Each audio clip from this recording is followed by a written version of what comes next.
भवानी तलवारीचे रहस्य. अंत दुसरा. महाराजांचे पाय थकले होते. अश्वानं कधीच जीव सोडला होता. महाराजांचे सर्व अंगरक्षक मारले गेले होते.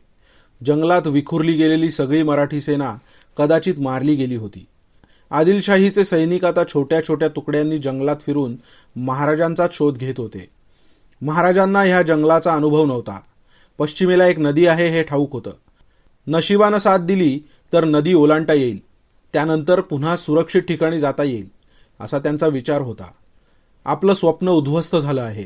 कदाचित आपले सर्व सैनिक मारले गेले आहेत. आपलं राज्याचं स्वप्न पूर्ण होण्याच्या आधीच संपलं आहे हे महाराजांना बोचत होतं.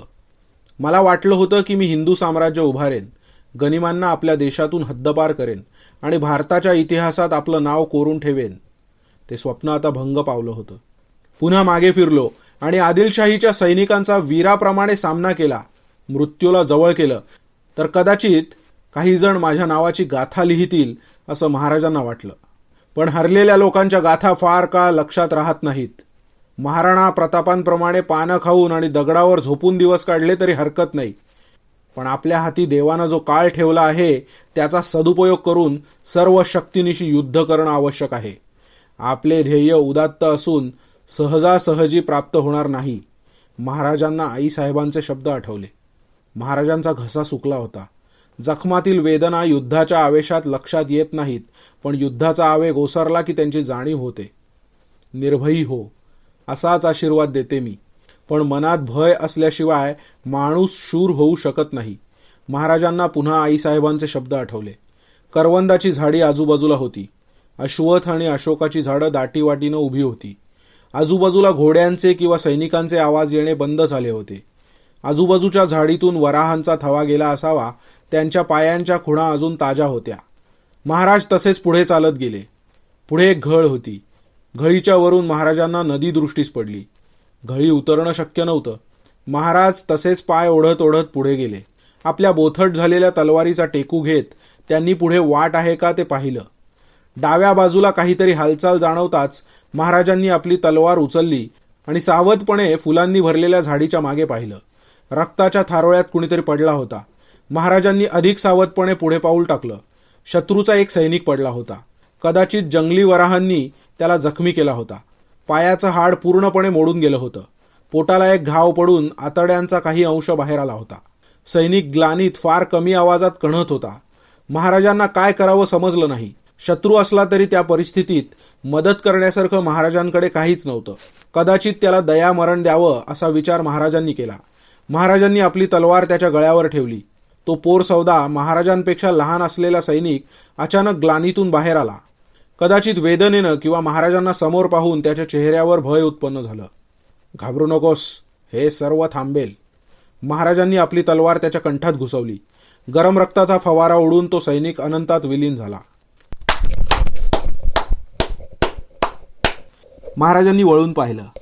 मेलेल्या सैनिकांना पाहून पराक्रम गाजवतायत महाराज. वा वा वा वा वा. अग्निशिखाची आकृती उभी होती. दयामरण होतं ते.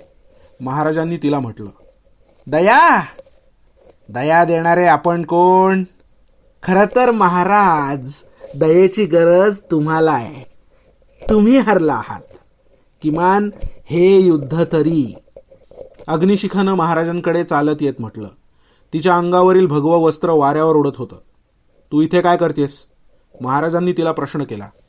सर्व काही तिच्या आगमनानं सुरू झालं होतं हे महाराजांना आठवलं. वाट पाहते आहे, तिने आणखीन क्लिष्ट उत्तर दिलं. ती चालत त्या मृत तरुण सैनिकाच्या बाजूला बसली. पूर्वीप्रमाणे तिचा अवतार भयानक आणि घाणेरडा दिसत नव्हता. कालीपासून गौरी असा तिचा अवतार बदल झाला होता. तिच्या गोऱ्यापान हातांनी तिनं सैनिकाचे डोळे बंद केले. महाराजांना तिचं सौंदर्य दैवी आणि पवित्र वाटलं. कितीतरी प्रकारचे पुरुष युद्धासाठी बाहेर सरतात, पण सर्वच सैनिक दयेस पात्र नसतात. काही कोमल हृदयी पती असतात, तर काही प्रेमळ भाऊ. एक दिवस आपल्यासारखे एखादे महाराज आणि सरदार येतात आणि आपल्या शब्दांनी किंवा भयानं त्यांना युद्धावर नेतात. उपाशी पोटी मिळेल ते हत्यार घेऊन भाऊ भाऊ, वडील मुलगा अशा युद्धांमध्ये ते लढतात, जिथे कोण कशासाठी लढतो हेच त्यांना ठाऊक नसतं. काही मरतात तर काही आपल्या मुलांना, भावंडांना, मित्रांना युद्धात मरताना पाहतात. शरीरावरचे घाव भरले तरी मनावरचे व्रण घेऊन ते संपूर्ण आयुष्य जगतात. वेळ जातो तसे त्यांचे सगळे मित्र मारले जातात. एक सरदार जाऊन दुसरा सरदार येतो. आज हा किल्ला तर उद्या कुठला दुसरा किल्ला, असे एकामागोमाग एक सर होत जातात. मागे बायका मुलांचं काय झालं ह्याची त्यांना अजिबात माहिती नसते. जिवंत राहतात ते, पण त्यांच्या जीवनाला काडीचा अर्थ नसतो. सांग मला, त्या जखमी सैनिकाला जी दया दाखवली ती त्या जिवंत सैनिकांसाठी कधी दाखवणार आहेस? अग्निशिखानं महाराजांना पोट तिडकीनं विचारलं. महाराज खाली बसले. त्यांनी पाठ अश्वत्थ वृक्षाला टेकवली. त्यांनी श्वास भरत भरत अग्निशिखाकडे पाहिलं. मग सर्वांनाच आपलं ओझं वाहून न्यावं लागतं देवी. मी 4 वर्षाचा होतो जेव्हा इतर मुलं लाकडी खेळण्यांनी खेळायची, तेव्हापासून मी अवजड तलवारी चालवायला शिकायचो. आईसाहेबांनी मृत्यूची ओळख लहानपणापासूनच करून दिली होती. माझा 5वा नामकरण दिवस होता. तेव्हा आम्ही एका जंगलातून चालत होतो. सुमारे 4-5 सैनिक होते. वाटेत एक गाव लागलं. मुघलांच्या सेनेनं त्या गावावरून गाढवाचा नांगर फिरवला होता. त्या गावातल्या शिवमंदिराला जमीनदोस्त केलं होतं आणि तिथे असलेल्या शिवलिंगाचे 2 तुकडे केले होते. गावातील स्त्रियांची तर नग्न बलात्कारित शरीर झाडावर फास लावून ठेवली होती. मी आईसाहेबांना ह्याचा अर्थ विचारला तेव्हा त्यांनी सांगितलं की आम्ही आमच्या माणसांचं रक्षण करण्यास समर्थ नाही, म्हणून शत्रू हा अत्याचार चालवत आहे. देवी सांगा, माझ्या खांद्यावरच्या ह्या ओझ्याचं काय? हजारो मराठी सैनिक आज माझ्यासाठी मारले गेले. यमदेव माझ्या आत्म्याला नेताना मला हे सर्व आत्मे दिसतील. त्यांना उत्तर देण्याचं ओझं आणखी कोणी वाहून नेईल देवी? आज रात्री माझ्या राज्यातील कितीतरी माता भगिनी विधवा झाल्या असतील. त्यांची लहान मुलं जेव्हा त्यांना आपल्या वडिलांबद्दल विचारतील तेव्हा त्यांना हुंदकावरता येणार नाही. आणि जे ओझे माझ्या खांद्यावर असेल, दया ही चैन आहे देवी. मी असेन राजा, मला परवडणारी नाहीये ती. घोडा घास से दोस्ती करेगा तो खाएगा क्या? मृत्यूच्या देवतेला मी भीत नाही. माझ्या पूर्वजांनी जी गावं वसवली, ज्या नदीच्या किनाऱ्यावर ब्राह्मणांनी संध्यावंदन केलं, ज्या नदीच्या किनाऱ्यावर माझ्या पूर्वजांनी चिरनिद्रा घेतली, तिथे मी ह्या मूर्तिभंजक म्लेच्छांना त्यांची क्रूरता दाखवू देणार नाही. भले मला नरकाच्या आगीत जाळून टाकलं तरी चालेल, पण लहान लहान अर्भकांना त्यांच्या मातेच्या स्तनापासून अलग करून त्यांना ओढून घेऊन मारून टाकणाऱ्या या परदेशी आक्रमकांचे हात मी छाटून टाकेन. जितके दिवस जिवंत राहीन तितके दिवस लढेन. महाराजांचे शब्द त्यांच्या पोट तिडकीतून येत होते. आपल्या रक्तात ती धमक आहे महाराज, म्हणूनच गुरुदेवांनी मला तुमच्याकडे पाठवलं आहे.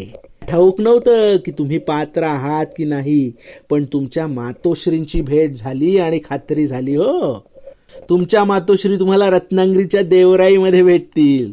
तुम्हाला तिथं जाणं आवश्यक आहे. मी तुम्हाला मदत करायला आले. अग्निशिखाचे शब्द महाराजांना दिलासा देणारे होते. आता कसली मदत? माझ्याकडे सैन्य शिल्लक नाही. मी आणि आईसाहेब युसुफच्या सैन्याकडून मारले जाऊ. आईसाहेबांनी पिताश्रींकडे निघून जायला हवं होतं. महाराज उद्विग्न मनस्थितीत होते. आपले चिलखत द्या महाराज. युसुफच्या सैन्याला मी दिशाभूल करून पाठवेन. आपण ही घळी उतरून जा. खाली एक पायवाट दिसेल, तिने चालत जा. काही अंतरावर तुम्हाला शत्रू सैन्याचे 2 घोडे दिसतील. सैनिकांना मी आधीच मारलं आहे. ते घोडे घेऊन तुम्ही पुढे गेलात तर तुम्हाला भिल्ल लोकांचे गाव दिसेल. तिथे उंगा भिल्ल तुम्हाला पुढची दिशा दाखवतील. रत्नागिरीच्या देवराईत आदिशक्ती देवीचं मंदिर आहे. तिथे आपले आईसाहेब आपणाला भेटतील. मी सुद्धा तिथे पोचेन. महावराहाच्या भक्तांची मुक्ती आपल्या हातात आहे. एकदा ती साध्य झाली की स्वराज्य आणण्यासाठी जी काही मदत पाहिजे ती सुद्धा तुम्हाला मिळेल. बोलता बोलता अग्निशिखेनं महाराजांचं चिलखत उतरवलं. वजन कमी होताच महाराजांना बरं वाटलं. अग्निशिखेनं आपल्या झोळीतून दिव्य लेप बाहेर काढला आणि महाराजांच्या जखमांवर लावला. लेपामुळे जखमा अधिकच तीव्र झाल्या, झोंबू लागल्या. परंतु काही क्षणातच महाराज उठून उभे राहिले आणि त्या औषधी किती दिव्य आहेत ह्याची त्यांना प्रचिती आली. अंगात एक नवीन ऊर्जा संचारली होती. वेदना होत्या पण मरगळ गेली होती. आता त्यांना घळी उतरायची होती. अग्निशिखेनं त्यांना सोपा मार्ग दाखवला. महाराज खाली उतरले. नदीचा प्रवाह वेगवान नव्हता, त्यामुळे पोहून जाणं मुश्किल नव्हतं. पोहून जाताना अग्निशिखा आपलं चिलखत घेऊन नक्की काय करेल असा विचार महाराजांच्या मनात आला. अग्निशिखेनं महाराजांची तलवार उचलली. तलवार अतिशय उत्कृष्ट धातूची होती, पण युद्धात अति वापरल्यामुळे ती बोथट बनली होती. तिनं आपल्या झोळीतून छोटासा दगड काढला आणि तिनं तलवारीला धार देणं सुरू केलं. काही अवकाश झाला होता आणि तिला घोड्याच्या टापांचा आवाज ऐकू आला. ती उठून उभी राहिली. घोड्यावरून एक गनीम सैनिक आला. तूच ती वेडी संन्यासिनी आहेस ना? त्या सैनिकानं विचारलं. ये ये ये सोमनाथा, स्मरणशक्ती छान आहे हो तुझी. मी तुझीच वाट पाहत होते. तो सैनिक गनिमांच्या वेशातील सोमनाथ होता. तिच्या हातातील महाराजांची तलवार सोमनाथनं ओळखली. महाराजांचं चिलखत सुद्धा जवळ खाली पडलं होतं आणि बाजूला एक मृत शरीर पडलं होतं. ते पाहून सोमनाथच्या हृदयात धडकी भरली. त्यानं घोड्यावरून उडी मारली. मृत शरीर महाराजांचं नव्हतं हे पाहून त्याच्या जीवात जीव आला. महाराज कुठे आहेत? त्यानं प्रश्न केला. सुरक्षित आहेत, पण तुझी मदत हवी आहे त्यांना सुरक्षित ठेवण्यासाठी. मला मदत करशील? तिनं महाराजांचं चिलखत उचलत सांगितलं. कसली मदत? हे चिलखत, हे महाराजांचं चिलखत, हे तू घाल आणि आम्ही पळून जाऊ. शत्रूच्या सैनिकांना अशा प्रकारे दिशाभूल करून आम्ही पूर्वेच्या दिशेनं ओढून आणू. त्यामुळे पश्चिम दिशेने पळून जाण्यास मदत होईल. सोमनाथला तिचा विचार समजला, पण 10,000 घोडेस्वारांच्या हातावर आपण तुरी देऊन कसे पळून जाऊ हे त्याला समजलं नाही. त्याशिवाय पकडला गेल्यानंतर ते आपले हाल हाल करतील आणि महाराज कुठल्या दिशेनं गेले हे सुद्धा त्यांना समजेल. इतकं सगळं ठाऊक असून सुद्धा सोमनाथनं चिलखत परिधान केलं. अग्निशिखेनं संपूर्ण काळजी घेऊन सोमनाथ अगदी महाराजांसारखा हुबेहूब दिसेल याच्यात काही एक तडजोड केली नाही. अगदी 1000 माशा, बाजूबंद इत्यादी चढवायला अग्निशिखेनं त्याला मदत केली. सगळं परिधान केल्यानंतर सोमनाथने तिच्याकडे महाराजांच्या तलवारीची मागणी केली. अग्निशिखानं महाराजांची आत्ता धार काढलेली तलवार उचलली, पण हातात देण्यापूर्वी तिला काही शब्द बोलायचे होते. सोमनाथ, आपल्या आयुष्यात अनेक महत्वाच्या घटना घडतात, काही चांगल्या तर काही वाईट. कुणाचा लहान पुत्र ज्वराने मरतो, तर कोणी स्त्री प्रसव वेदनेत लहानगा मागे ठेवून मरून जाते.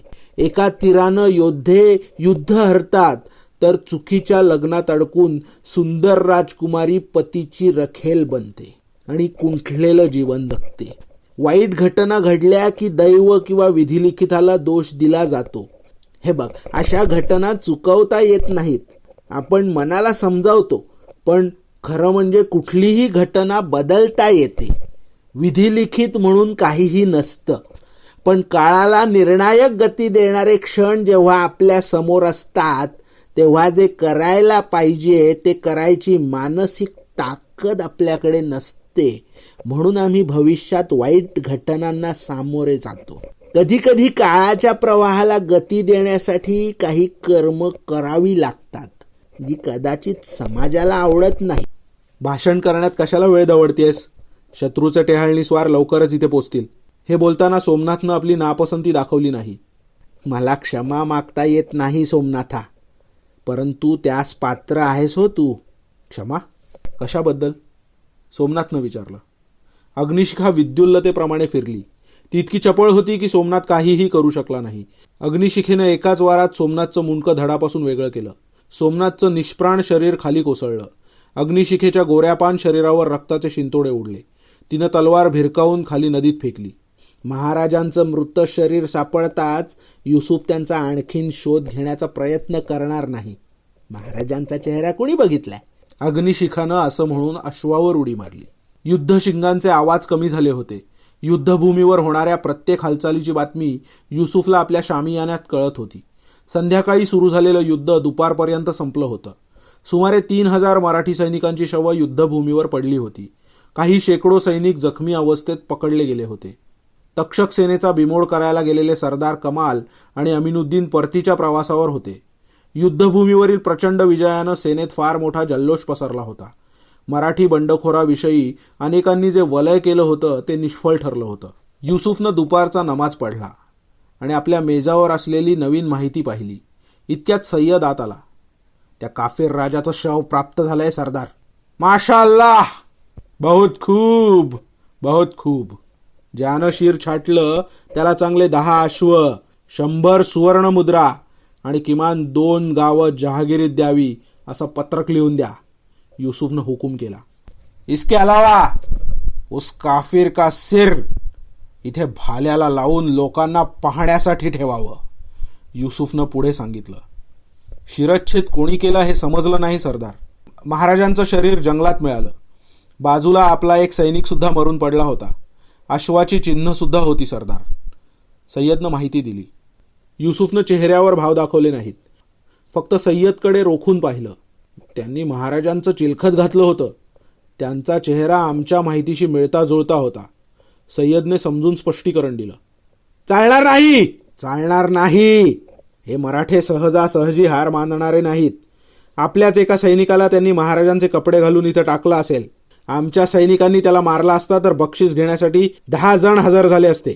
जंगलाचा प्रत्येक कोपरा शोधा. जंगलात आदिवासी भिल्ल वगैरे असतील तर त्यांना बक्षीस देऊन नजर ठेवायला सांगा. कोणीही वाचता कामा नये. तोरणा किल्ल्यावरून महाराजांची आई निसटून गेली आहे अशी खबर आहे. कुठल्याही परिस्थितीत तिचं शिर सुद्धा मला इथे पाहिजे. कासिम कादरीकडे चांगले शिकारी आहेत. त्यांना वापरून जंगल शोधा आणि त्या अल्लाह बक्षला 3000 स्वार घेऊन जा म्हणावं. प्रत्येक गाव शोधत तोरण्यापर्यंत जायला सांगा. ज्याला त्या काफिराची माहिती असेल आणि त्याच्या आईची माहिती असेल त्याला 100 सुवर्ण मुद्रांचं बक्षीस द्या आणि त्याचं शीर घेऊन येणाऱ्याला 1000 मुद्रांचं बक्षीस घोषित करा. जा. युसुफ आज्ञा देत होता तेव्हा त्याच्या शामियानाच्या बाहेर त्याला गडबड गोंधळ ऐकू आला. सय्यद बाहेर जाऊन पाहणार त्याच्या आधीच अल्लाह बक्ष, कासिम कादरी, मीर खान आणि इतर 4 सरदार आत आले. त्यांच्या चेहऱ्यावर राग स्पष्ट होता. सय्यदचा हात आपल्या तलवारीजवळ गेला. अल्लाह बक्षने आपल्या कमरेतून एक कागद काढला. इसका मतलब क्या है हुजूर? त्यानं कागद हातात ठेवला. युसुफने कागद वाचून सर्व सरदारांकडे पाहिलं. माझ्या हेरांनी खबर आणली होती, पण जोपर्यंत खात्री होत नाही तोपर्यंत सांगणं मला बरोबर वाटलं नाही. लेकिन तुमच्या बेगमनं जर तुम्हाला पत्र पाठवून कळवलं असेल तर खबर खरी आहे. पण आपल्याला काय फरक पडतो? आदिलशाहीचं रक्षण करणं आमचं कर्तव्य आहे. शहा असो वा शहजादा, कोणीही गादीवर असला तरी आमची मोहीम बदलत नाही, युसुफनं सांगितलं. पण तात्काळ परत यावे असे संदेश शहजाद्यांनी आपल्याला पाठवले होते असं आमच्या बेगमनं पत्रात लिहिलंय सरदार. तुम्ही जाणून बुजून आमच्या नवीन शहांच्या आज्ञेचं उल्लंघन केलं आहे असे इतर सरदार समजत आहेत. इतर सरदारांच्या वतीनं बोलायचा अधिकार तुम्हाला कोणी दिला अल्लाह बक्ष? इथल्या सेनेचा सेनापती मी आहे. तुमच्या 15 बेगम मधली एक बेगम तुम्हाला पत्र काय लिहिते ह्यावरून आम्ही आमची मोहीम ठरवू का आता? युसुफच्या आवाजात जरब होती. 6 फूट उंचीचा अगडबंब अल्लाह बक्ष सुद्धा थोडा चरकला. आदिलशाहीचे तुम्ही जितके सेवक आहात तितका मी सुद्धा आहे.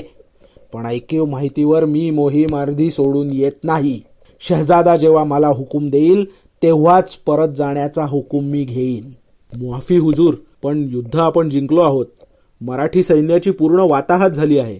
आता तात्काळ बिजापूरमध्ये जाणं शहाणपणाचं ठरेल. आमच्या घरी सुद्धा हुकूम पोचला आहे की तुम्ही युसुफची साथ सोडून तात्काळ बिजापूरमध्ये परत यावं आणि आम्ही आजच संध्याकाळी परतीचा प्रवास सुरू करणार आहोत. कासिम कादरी जातीनं शिकारी होता. त्याचा पेहराव एखाद्या गरीब माणसाप्रमाणे असायचा, पण त्याच्या शब्दात मात्र जबर अदब होती. सेनापतीची आज्ञा तोडणं हा राजद्रोह आहे कासिम.